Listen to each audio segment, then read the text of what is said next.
acknowledging that though he has this absence of happiness, it's not necessarily the relief that he maybe thought he was going to have or that he was hoping for. And I think that's because he feels very in tune with or even responsible for, the pain of his loved ones. Um, Yeah. he just says he was so tired of people worrying about him, so tired of people worrying about him, so tired of people checking in on him. Like he just wanted to be okay. As for his sister, it feels like she often had to take like a mother role for him. So maybe it was yes, a sister or a friend, but that she often was in this kind of maternal role for him as well. Um, so he just kind of expressing a sense of thanks to her and an appreciation for her Thanks. being who she is, being who she was, and her help and her support throughout his lifetime. He makes me feel like she was someone who you kind of count on in a very non-judgmental way. Yeah. And then as for his wife, like just this piece of, I'm sorry, I wish I could have been better, I should have been better, you deserve better kind of thing. Yeah. That's Uh, and then for you, me. Yeah.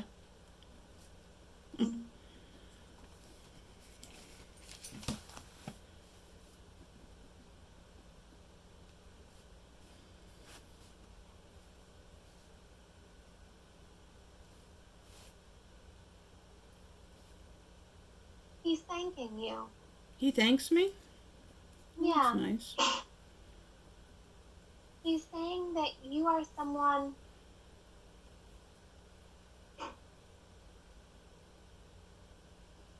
who believed in him or believed in his goodness or in his potential. And there were kind of, only a few people in his life who he could really count on to do that in that way. Yeah. Um,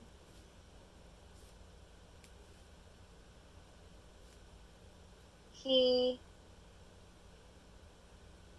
is appreciative of the time that you had together,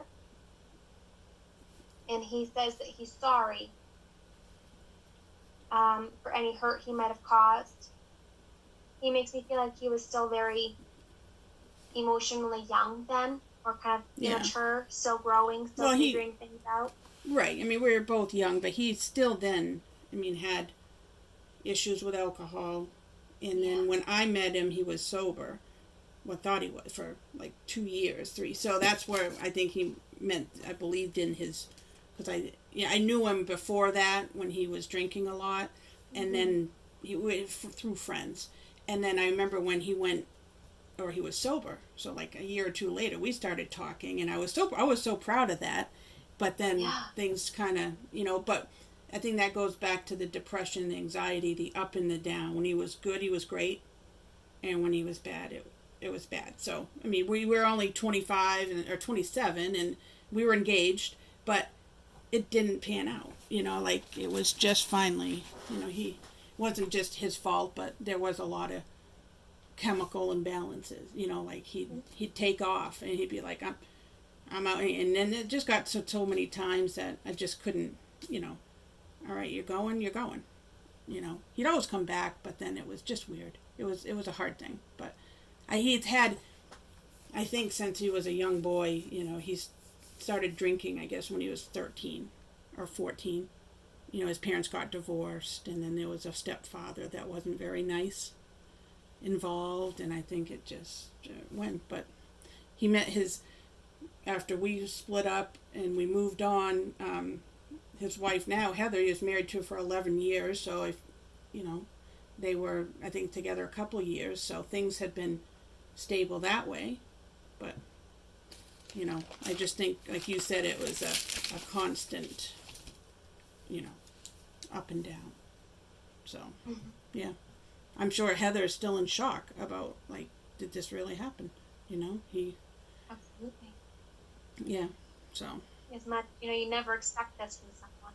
right, right. Even if you do know they're in a Even dark if, spot, you don't expect it because you can't think in their head. You can never think what they're thinking, but they truly absolutely. feel it would be a better place, and you know. But yeah. Well, that's good. So he's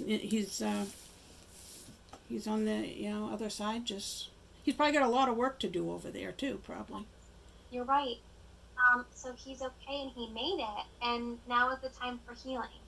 Now is the time where he gets to work with his guides, angels, helpers, spirit loved ones, on his work. You know, he gets to process his life, his choices, his actions, his feelings, his anxiety, his depression.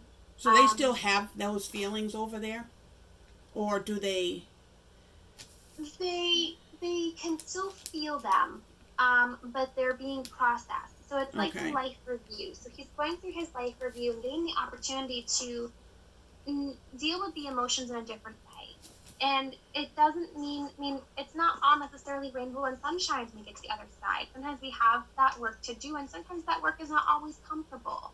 But he has the most support possible to get through that process.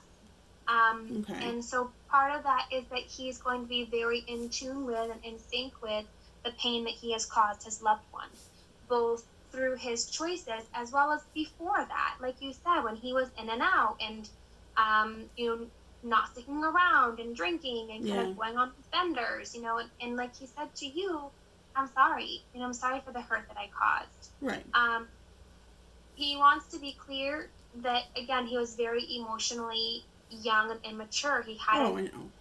you know, in a lot of ways, some of his emotional reactions were stunted in that 13, 14-year-old boy self. Right. You know, and he was reacting from a very, you know, angry, hurt child place. Right. He also wants to be clear, I'm sure you know this by now, but he wants you to know that, like, it wasn't you. It never was you.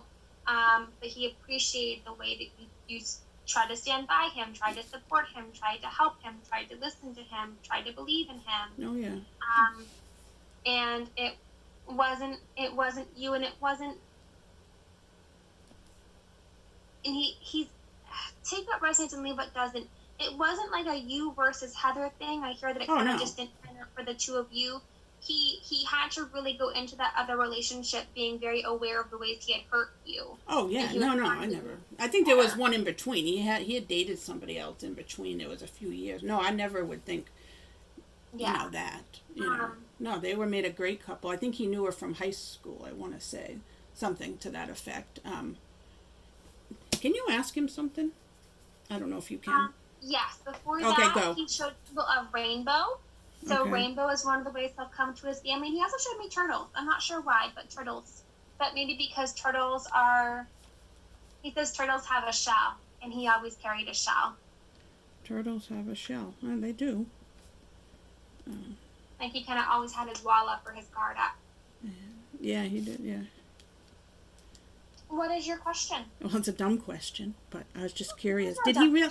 Well, no, and it has nothing to do with it. But when we were engaged, and then one of these times, you know, he took the ring back, and then he said, you know, I'm throwing it in the ocean. And I said, don't throw it in the ocean. Just, and I don't know, and, you know, I wanted him to get the money back on it or just go, did he really throw it in the ocean?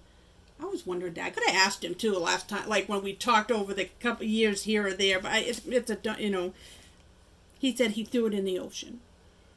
He said no, he didn't throw it in the ocean. Okay. Good. He said he was too practical for that. Well, that's what I thought. I mean, all right. He was like kind of a frugal in some ways. Oh, he was probably, yeah. No, he was. Yep. So yeah, he was just trying to upset you. He was trying to like poke you. But he laughs. He's like, oh, you know, we were dumb kids. You know, right. Like. Yeah. Well, that's good. And then we had a dog. Well, it was his dog that he brought with him into our relationship. And then after we split up, she was only 3 years old, but I got to keep her because at the time he was going back and forth to Nantucket building. He was in construction. And so Guinness, the dog, as in the beer, that was what, she lived to be like 14. You know, she was one of the best dogs I ever had. And I always he lived locally for a few years. And then we had mutual friends too that, you know, but like the day when I had to have her put down, of course I called him and said and told him that. But he loved her. You know, she was a great dog, and she was one of the best dogs I ever had too. But yeah, Guinness was her name. Yep. So. He said, good old Guinness. Yeah, I think she's with him. She better be. Yeah. He says, don't worry, she's still your dog. That's good. All right. No, I'll let him. He can have her. So when they're over on the other side, do they miss people? Like, does he miss his sister and his mother and his wife? And like, I always wondered, not just him particularly, but in general, do they? The answer is yes. It's not the way that we miss people, though. Okay. We miss people so much. You know, We we do. don't get that. I mean, we can see their signs. We can sometimes feel them with us, but it's a very different way of experiencing them. So yes, we do miss our loved ones so much. And spirit will often say that to someone, like, "Oh, I missed you," or "I missed this," or "I missed whatever." They will often say that to someone because they can miss, but it's more so they miss the human way of doing that. In Okay. spirit, they still get to be around us. They still get to love on us, give us love and support and connection. Yeah. So they can still connect with us and be around us, but they miss like that human hug. They miss that. They miss being noticed and acknowledged by us. They miss Okay. loving us in a human way. So they do miss us, and they will say that, but it's not in the same way we miss Not them, heartbroken because they're missing. still with us. Yeah. Oh, okay. But they can hear us when we say, "Hey, I'd like a sign today," or yeah, I did that with him. This was just a couple weeks ago, and this just happened August, I think 3rd, with him, and so I was driving, and then I had to set my GPS for something, and his last name was Bradley. And then all of a sudden the GPS is told me 3 times I had to take a right, which was wrong directions because I had already missed. I said, forget it, I don't need to go to that store. I'm just going to, and it kept saying, turn around and go on Bradley Street, 3 times. And because I'm very intuitive, like I just feel. Yeah. And some people would say you're crazy, but I don't know. And then that I'm a nurse, and I also saw that name 3 times, 3 different patients, not on that same day, on another day, and I'm like, oh, okay. And that always makes me feel good. I feel, like even with my grandparents, or my grandparents tend to come like with cardinals, like 2 cardinals. Yeah. There are always 2 of them, or Nanny comes with coins. You had told me that. And so and then I'll be cleaning, and then all of a sudden I'll pick up something and there's a quarter under it. It's like, how's a quarter? I mean, unless I just really don't clean my house that often, but like you just move something and there's a quarter there. And I feel it. I really do enjoy the signs and so maybe sometime I'll be able to get with you on that intuitive coaching, or what do you charge for that? Do you? Kind of the same as for half an hour is 40, or for an hour is 70. And then I do have some people who want to do it more frequently. They want to do it consistently every month or consistently every other week or something. So I'll usually do a little bit of a lower thing, like 60 for an hour, if they want to do it consistently. I see also spirit numbers. Yeah. Numbers, that's another thing. And those, I have a book on them, and it was weird when my husband's sister has stage 4 cancer. She's had it for several years, but she goes to chemo and she's upright, but she had it when she was 28, got it, and now she's 12 years later, but it's spread everywhere. But anyways, around Christmas, these numbers started, and all of a sudden my husband, who doesn't believe in any of this stuff, he says, I saw 929 or 1212, several times during the day, and for about a month. And I said, something's brewing, like with Heather. And then at Christmas, Heather told us that her cancer, they had found a spot on her lungs, and then it happened again, like 3 months later, and with him and me. And I said, oh, something's up. And then, she's fine, but she had a little blip.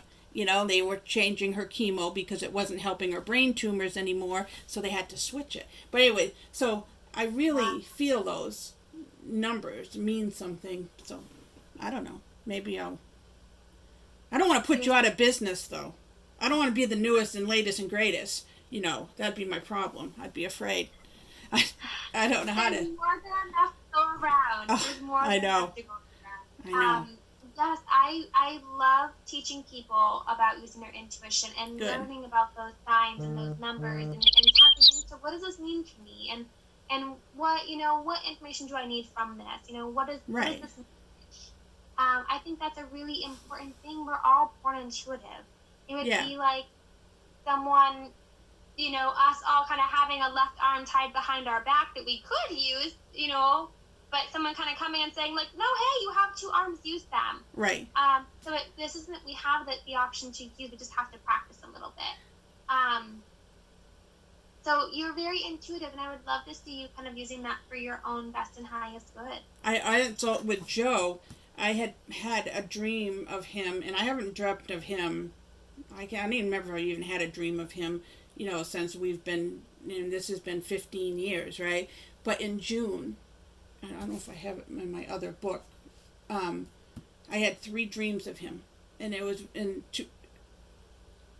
two or three, I don't remember the exact one, but I told my mom they were so vivid, and it was like I woke up thinking he was gone, and because that when I have vivid dreams of people like that, that means something's happening or they've crossed, and I couldn't understand why am I and I told his sister that, and she said I must have been tuning into his anxiety. Not that I would have been able to help. Should I have called him? Should I have said, hey, Yeah.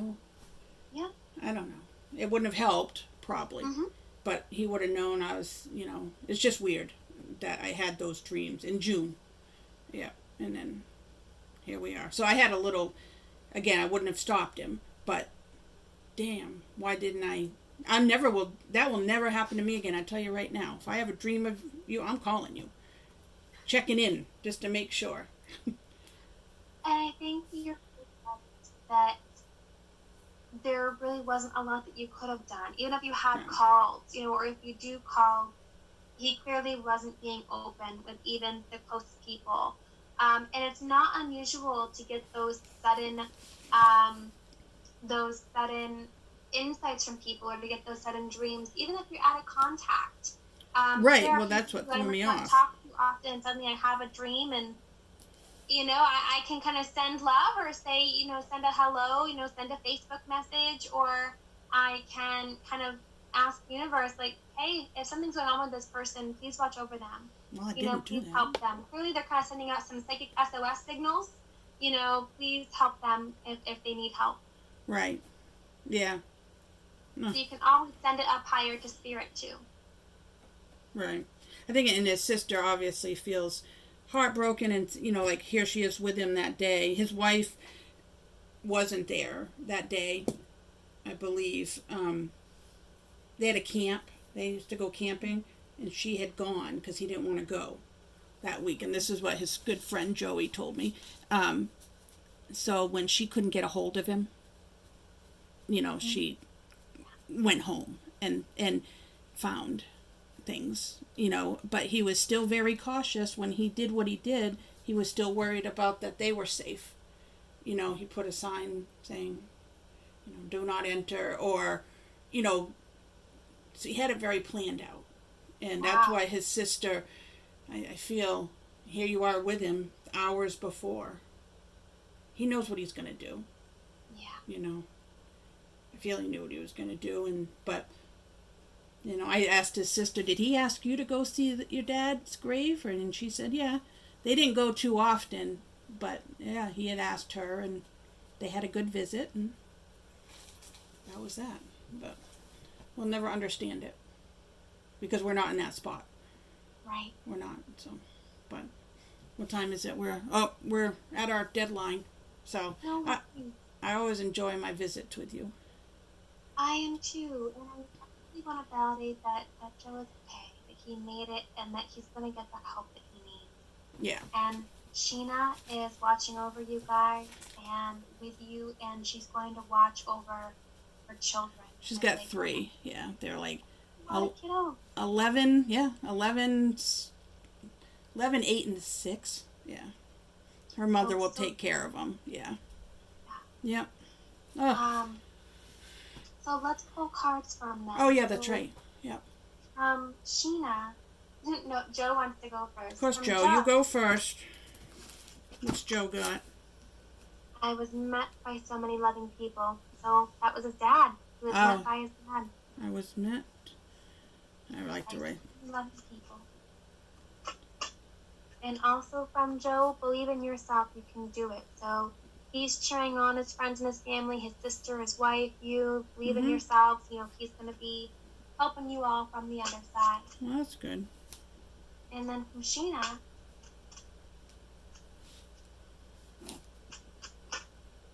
oh, we just shuffled and pulled and she got the same card. I was also met by so many Yeah. loving people. I think Nanny and Grandpa, my other Nanny and Grandpa, and yeah, Her parents and her dad. yeah, I think that's. And also from Sheena, my death was painless. Please don't worry or hold on to guilt. Okay, good. That's a big one. Yeah, I think she, yeah, death was. And I know we kind of had briefly seen your grandparents, but let's just pull a card from Okay. them too. We talked with the others today. Bob and Olive, yep. Believe in yourself, you can do it. So your Yep. grandparents are cheering you on as well. Yeah. It's not your fault.